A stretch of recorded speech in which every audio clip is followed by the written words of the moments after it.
Hello, hello, Dustin Oliveira here. This is the 8th interview of the DNN Summit 2017 presenters. And I have with me Drew Skwiers-Koballa, got your name right, I'm pretty sure. Ralph Williams, Dustin Peterson, and Monica Salter. I'm going to start with Dustin. Dustin, I'm going to start with you because you are my competition, you know. You know why? Because I'll be doing the full day. Oh, that's right. Of DNN admin, and you're gonna be doing the half day there. So, Dustin, if you can introduce yourself and talk a little bit about your course. You are not doing a session; you're doing a full course. So, go on. Yeah. So, I'm Dustin, and I'm with 10-Pound Gorilla for I don't know what 9 years or so, and been working with DNN since 2005 probably. So let's see, I train all the time. I was just on a call for an hour and a half with somebody that was very new to DNN. So I'm used to working with all sorts of levels of people, and some people pick it up quickly, and dealing with people that are very non-technical.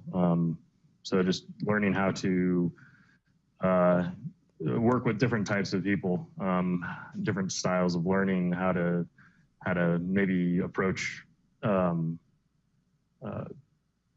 know, how you can approach, you know, even DNN in such a way that when you're teaching somebody, some ways work better for other people, and you might start to learn that, and then other ways work easier for people. And I've always been a big advocate of even how I design a site to try to make it really, really easy for people to use, so that one, it makes DNN, you know, seem really cool, and then two, it just works for them.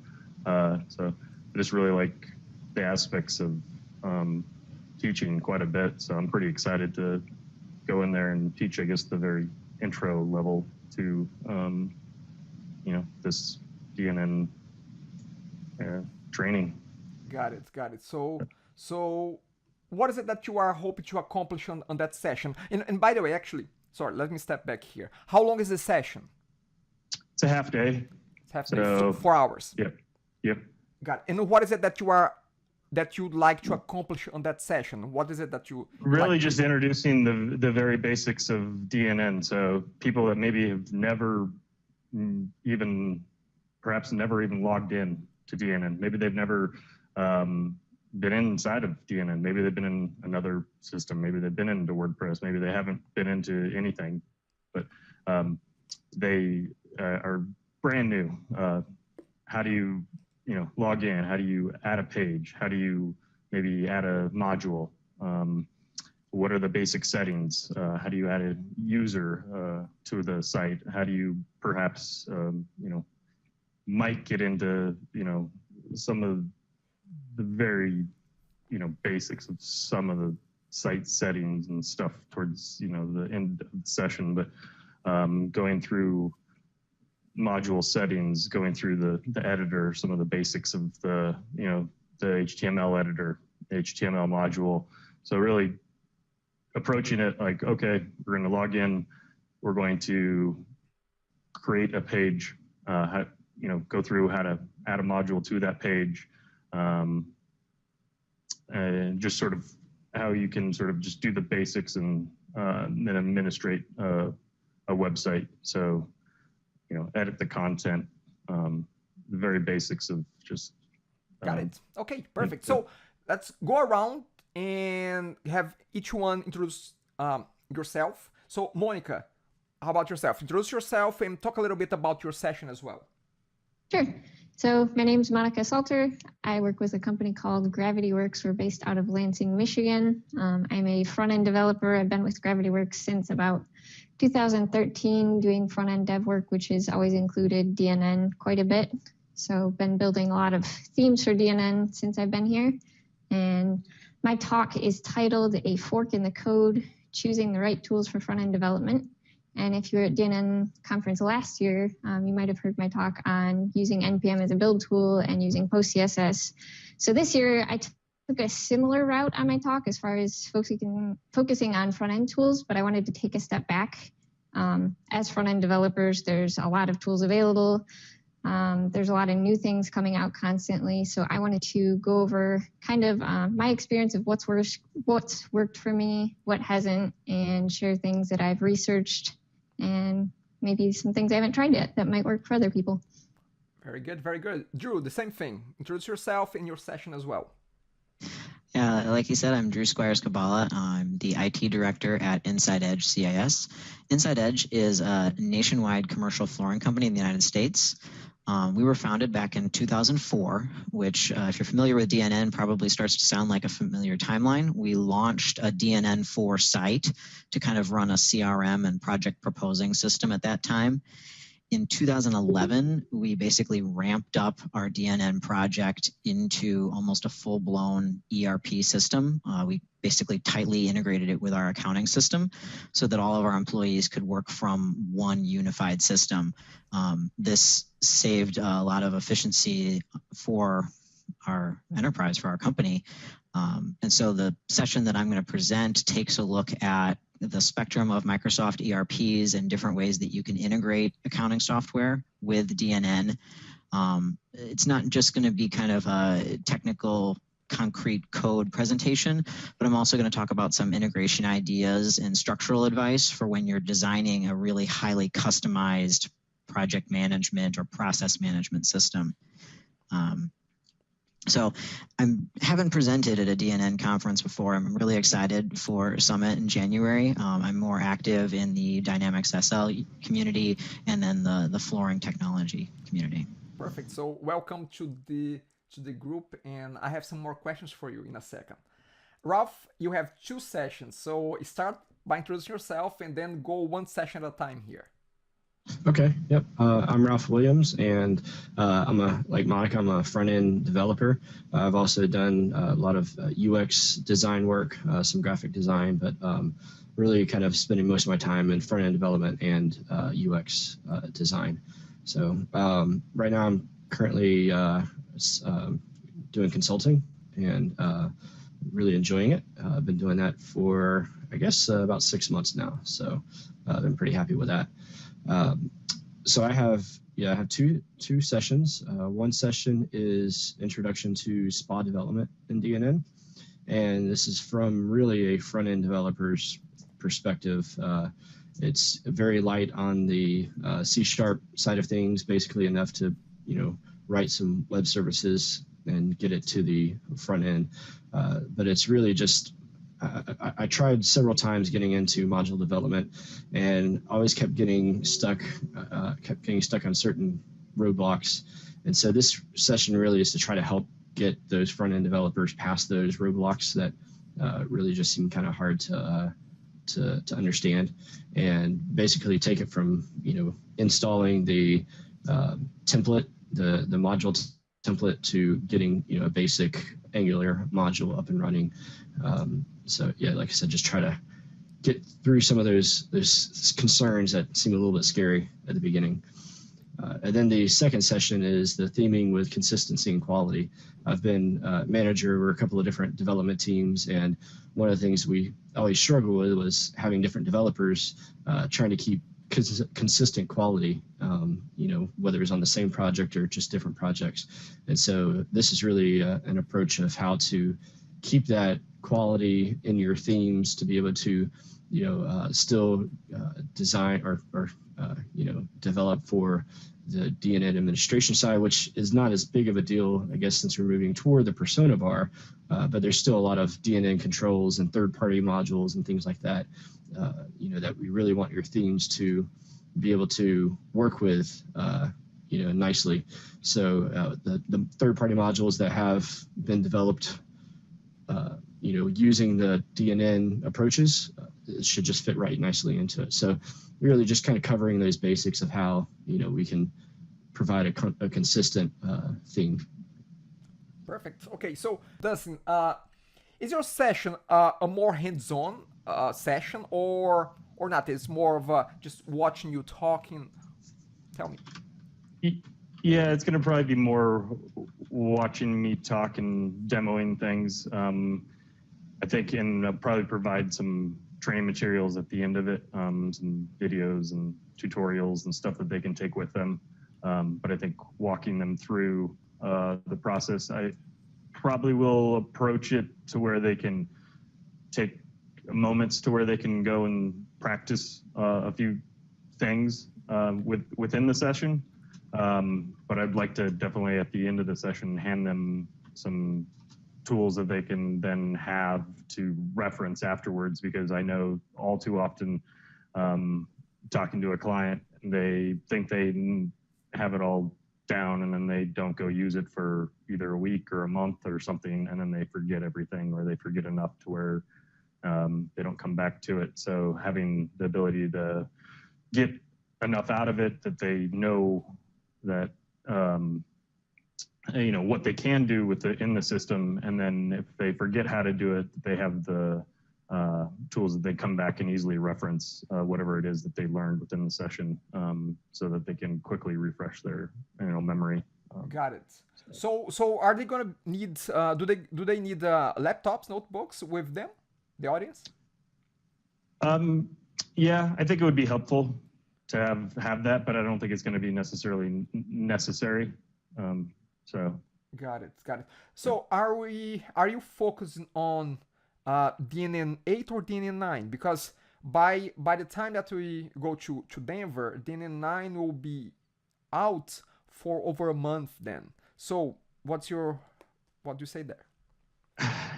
I mean, I think I'm going to probably focus around DNN 8. If we are going to get some questions back from the people that are going to be attending.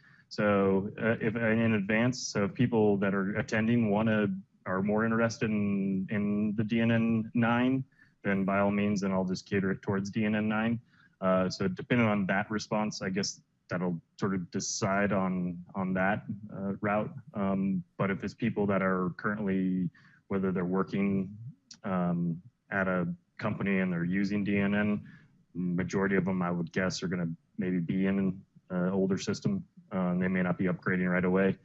So it might be more useful or beneficial for them to use or learn DNN 8. And maybe we'll touch on the features of DNN 9 and how it translates, and because you can learn the basics and then just see how much easier it'll get in DNN 9. So I guess it'll depend on sort of that feedback that we get ahead of the session. Got it. I'm debating based that. On who's registering. Sorry, say it again. Based on who's registering for the event. So I don't know. What are you guys' thoughts on that? Actually, let me chime in there. I'm debating that myself quite a lot, but I've made the call to do my session, which again, it will be DNN administration, but I'll have to go deeper than what you're doing, right? Because otherwise it doesn't make sense to have two different sessions. So I have decided to go really on the DNN 9 front, so it will be a month into DNN 9 already. And yeah, that's the direction that I'll be taking my admin session there. Okay. Anyone has any inputs on that? Anyone else? Nope. Okay. Monica, question for you. I was reading on your bio and you mentioned something like this, and this may not have anything to do with your session, but I want to explore that a little bit. Nothing makes me happier than working with structured content. What is structured content for you? I mean, how would you describe that to someone that has basic web knowledge out there? Yes, very good questions. So to me, structured content means content that's stored in a single location that I could reuse elsewhere. So for example, with like the Too Sexy Content module, I could add content in there and use the settings to structure it however I want in one place, and then use different settings to structure it however I want in another place. So that's what that means to me. Got it. Got it. Okay, okay, that makes sense. Again, that's one of the questions that I know what you mean, but I really like to explore that a little bit. Let's talk a little bit more specifically about your session. Are people going to see coding there? Is that about coding, or it's more about strategies and tools? It's more about strategies and tools. I might throw a little bit of code in, but mostly I want to focus on techniques and tools for this talk. Got it. And so based on that, who are you hoping to attract to that session? Who's your audience there? My ideal audience is front-end developers who have experience with DNN and want to optimize their workflow and maybe find some new, more efficient tools to use in building websites. Perfect. Okay, I can live with that. Okay, so Drew, let's go to you now. I have to tell you, very quickly when I was researching to talk to you about your session, very quickly things got out of out of my depth, because I don't have an ERP background, so again by the way, I mean, it's very easy to get out of my depth, but I mean your session there, it's definitely out of my depth. So the first thing I would like to, I guess, ask is, what is Microsoft Dynamics? Microsoft Dynamics is a business management suite that they have different branches of catered towards different business models. For example, Inside Edge is a construction company, and so the branch of Dynamics that we use is SL. It's an accounting software that has other modules to help businesses manage smarter purchasing or sales development. And so all of those different pieces can be chosen or selected by different businesses based on their overall business plan and needs. Got it. Okay, so who are you hoping to attract to your session? I mean, what type of user individual are you trying to attract to your session? In my session, I'm hoping to attract other users who have started using DNN for their business, maybe just for a public-facing website, or they've started to build an intranet to serve their employees' information, but that they're looking at their business as a whole and wondering where they can improve those processes. And this is where I hope to reveal the kind of tool that DNN can be beyond marketing and content management, but taking some of the modules and really tying them into an accounting software. Got it. Okay, I'll come back to you in a second. But Ralph, let's talk a little bit here. We have two sessions going on, so let's start with the first one here, the one related to spam modules. You said that you are a front-end guy, a front-end developer. When you tried for the first time, to do a little bit of back-end web services, what was the biggest challenge that you had there to get started on that other side of the fence? I didn't know VB or C#.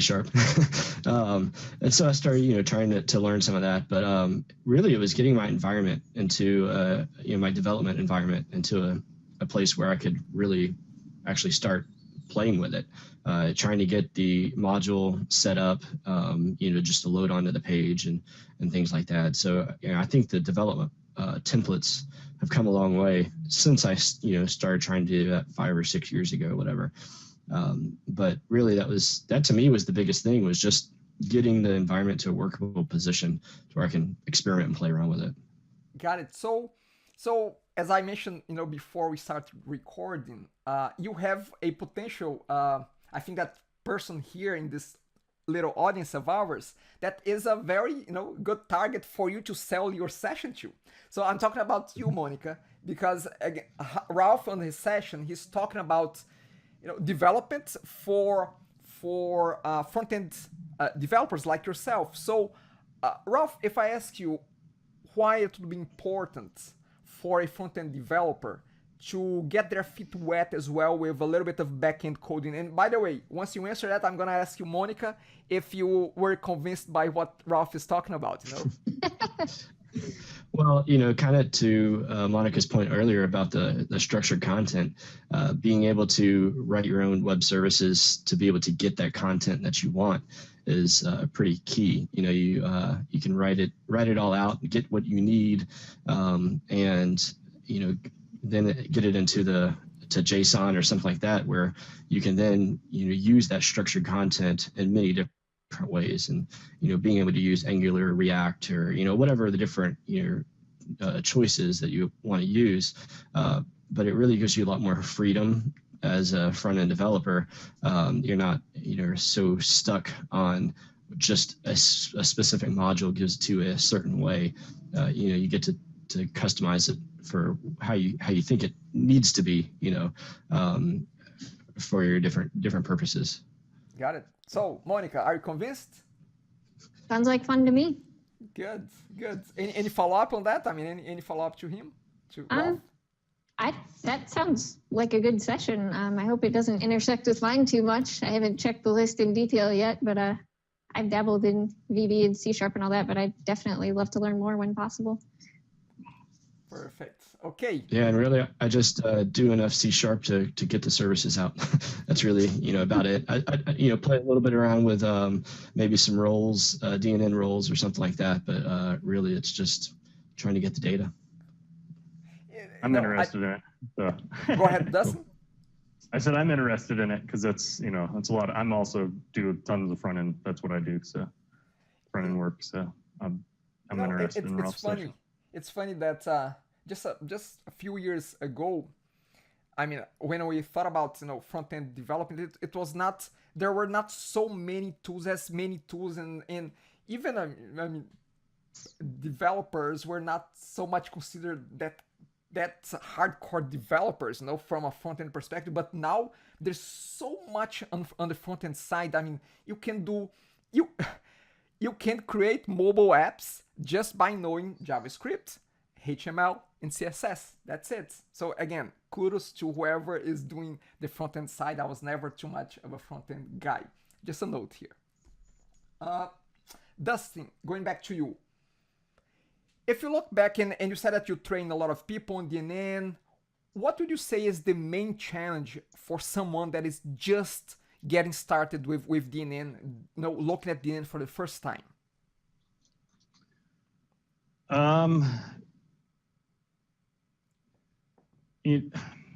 Main challenge, you know, I think generally I don't know if it's a challenge. If they've come from any type of background using anything else, they tend to almost be impressed by it, I think, because it's almost easier than what maybe they've used, or maybe they're like, oh, well, that's similar to something they've used. If they have no background at all, then generally they're just impressed that something like that exists. Like, oh, I can manage content, and I can really just add a page like this, or I can do this. But if they have a background in something else, I think sometimes they like how it works, especially if you show them certain ways to do things. Challenge, what would be? Or even for someone, even for someone that is coming from a different CMS, maybe they know, you know, they know WordPress, or they know some other CMS, and they say, hey, oh, this is quite different here, you know. Yeah, well, that's what I was saying. I think if they do come from a different CMS, sometimes I think they tend to like the way DNN works maybe better in some ways. Some ways, maybe they're like, well, where is this or this? And then I say, well, it's here. You know, they'll ask questions. It's just in a different spot, or how it works. You know, the editor maybe is maybe the bigger challenge. You know, just the text HTML editor. You know, I try to get away from, you know, if it's a client of mine that I'm really having to try to let them manage content, try to get away from them really having to worry about design so much. I'm not a big person on having the client have to worry about design. I don't want them to have to figure out what font to select and where to align the image. So let's design a system to where you are just inputting and managing the content rather than designing the content. So from an administrative standpoint, if you're an admin of a site, I think you should be an admin of the site, not a designer. So let's develop DNN, let's structure DNN, let's develop a site so that you are managing the content and not designing the content. So I Monica, try to you get were away applauding Dustin there. I mean, why is that? I've seen people build DNN sites before where they try and like put divs right in the WYSIWYG and try and arrange images or other text content in a certain way through like looking at the code in the WYSIWYG, and that drives me nuts because it makes things so easy to break. I don't want my users to have to worry about only editing this piece of text or that piece or having to tiptoe around their content. They should be able to use their content. Yeah. And what he's saying resolves that. Yeah, and then it's just a mess, and you hand off maybe a nice looking site, and you come back 2 months later, and it just doesn't look good anymore. Like, exactly. what happened? Make Monica. their job easier. Then they like DNN better. And there are ways you can structure it to make it work really, really efficiently. And I think that's even going back to even what Ralph said, making the themes work really well. And that's where the front end side comes. Structure how you build and structure that site, how you set up the site so that it's easy to manage and let the admins manage the site. And then when I go and train the client, everything's easy to use. See, this is just a lot easier to manage. So. Monica, I was just thinking, I mean, you mentioned too sexy content a few times, and I was just thinking that you could put some content out there so it's a different voice, not just Daniel Mettler talking all the time about too sexy content and too sexy content and too sexy content. Anyway, just a side note. However, I have a question for you. I asked the same question to Brian Dukes about which tools, if we go there to his desktop or to your desktop, to your laptop, which UI tools are you using right now, today? What are the tools that you use from a front-end development perspective? As far as doing design, like mockups and stuff? It can be from CSS, from JavaScript, from tools to compile them, to compile the CSS, to minify. What tools are on your tool belt right now, without going into too much details, Yeah, so lately, as far as build tools, I'll either use Gulp or just NPM itself, depending on the project. For CSS, I prefer Sass or Post CSS. Again, depends on the project. Sass seems to be the most popular in our office, so I try and stick with that just because it's easier for other people to look at. We've been using Sketch lately for our mockups, which I'm really happy with. We used to just do the whole Adobe, Photoshop, Illustrator, Fireworks thing, but now that they're phasing out Fireworks, that's not a great option anymore, and Photoshop isn't a good replacement, so Sketch has been really good for that. In my build tasks, I've got like image minifiers, I've got JavaScript compilers, linting. We use version control, so Git for us. I think that's the bulk of it. Perfect. Very good. Very good. When I spoke with Jeff, first interview, he spoke a lot about accessibility, and there was a mention on your on your session description that talked a little bit about make sure that DNN is accessible. Is it to make it short, is it just a checklist that you have to make sure that, hey, I did this, and I did that? Or do you run the site, in some sort of a testing tool to make sure that it is accessible? Yeah, there's definitely some checklists we have, but I mean, we'll also run through and just make sure things work for screen readers, make sure you can tab through everything on the page so that it makes sense. You don't want to be skipping from like the side nav to the footer or something. We've got some testing tools we use. I'm a big proponent of checking color accessibility, which is tricky because I love good design, but there are some colors that just don't jive well on the web. Like orange is hard to work with sometimes. Yeah, so that's what we do. Got it. Perfect. Okay, Drew, let's go back to you.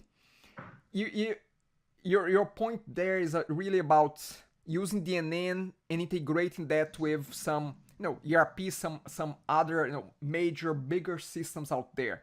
Can you give us an example of one of those integrations that you have done, you and your team has done with DNN in one of those tools out there? Yeah, absolutely. With Dynamics SL, which is a project management accounting software, we create sales quotes in DNN, in that system, and then as the customer approves those quotes, and once the project's done, we continue to manage those sales orders, sales invoices in DNN, and are able to send them to our finance department through a DNN dashboard, essentially. So our whole operations team, which is significantly larger than our finance department, is able to funnel a large volume of these sales invoices to a smaller finance department, which means that they can really schedule them out and plan for month-end close.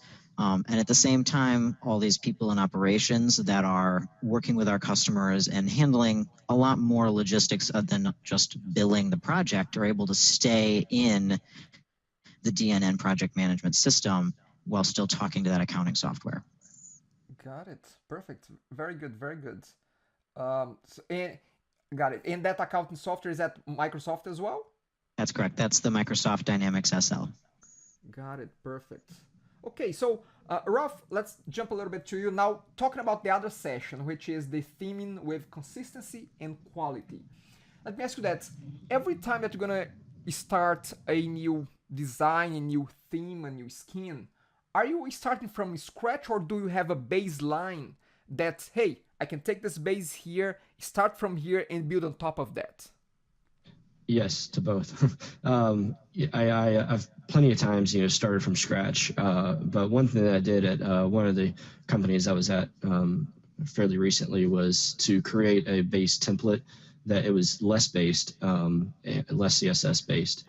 And it was basically just had a header, a footer, a menu, a couple of content panes, and had a lot of the less variables where the developer, as soon as they got the design, they can go in and start putting in the colors. We also had a color or a style guide, if you will, from that the designers would create that had the all of the font sizing, the font families, the colors being used, primary, secondary, tertiary colors, hover colors, all those things. We set it up so that the designer would create that at the beginning, stick to those, hopefully. And then once they created their design, it made it a lot easier for the developer to just update those variables on the skin, and it would pick those up. And it had things like sticky footer, you could turn it on or off, some different things like that. So that's kind of what I'm going to talk about with this. I'm going to create an updated version of that using Sass, mostly because that's most people use Bootstrap.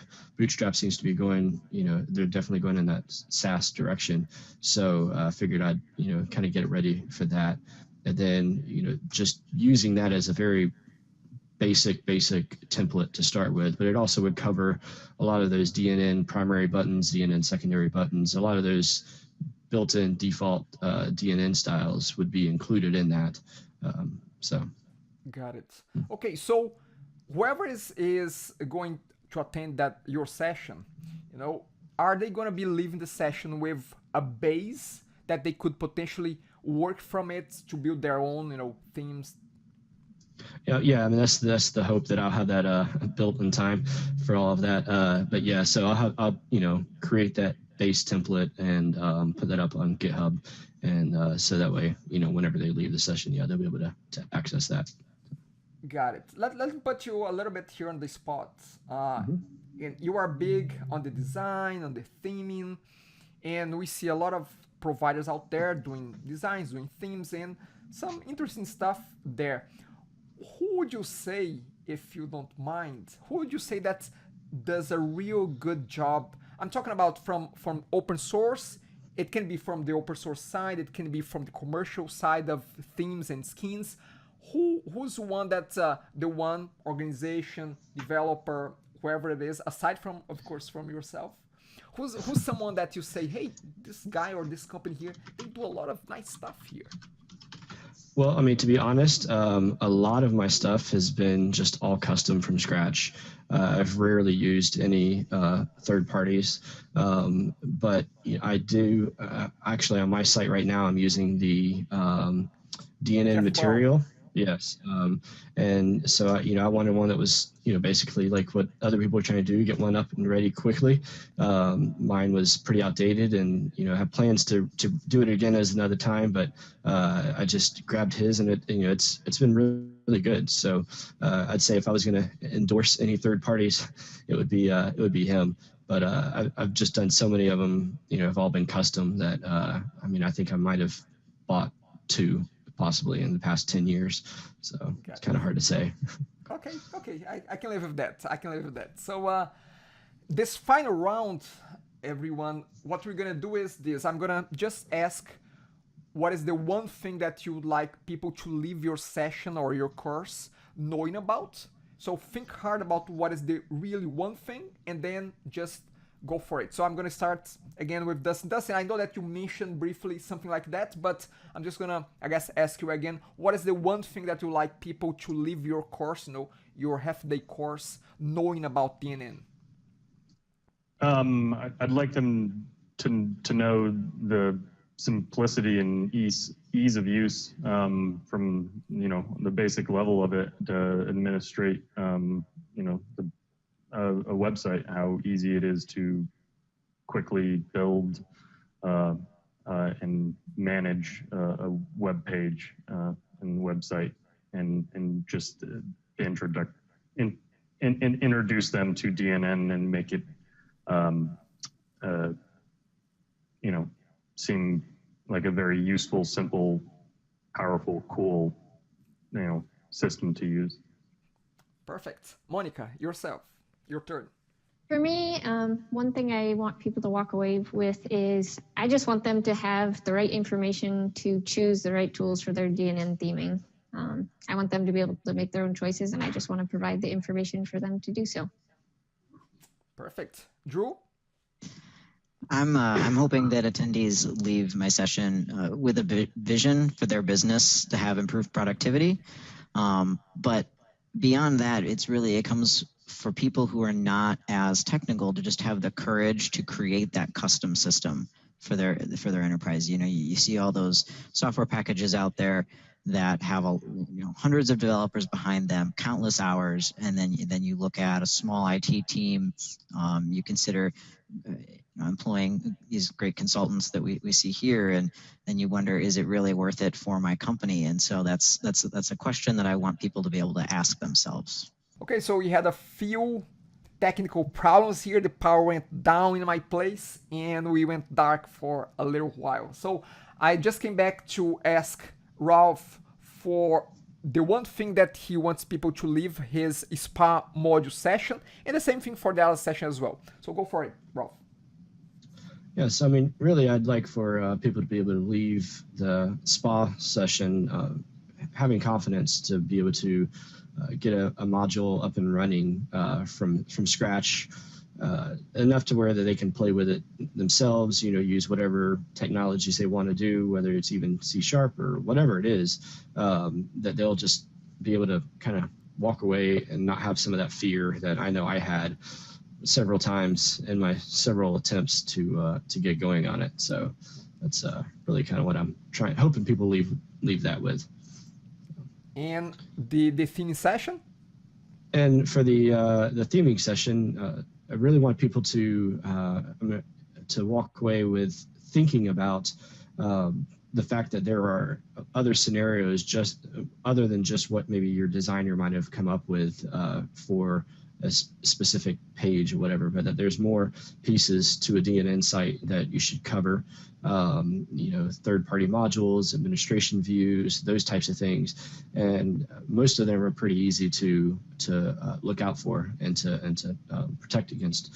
But then also to be able to have something that they can start from, considering all of that, to be able to start not from scratch every single time, to be able to continue to move forward. And it's not like you're having to tear apart a theme and rebuild it, but actually just have a strong base template to be able to go off of.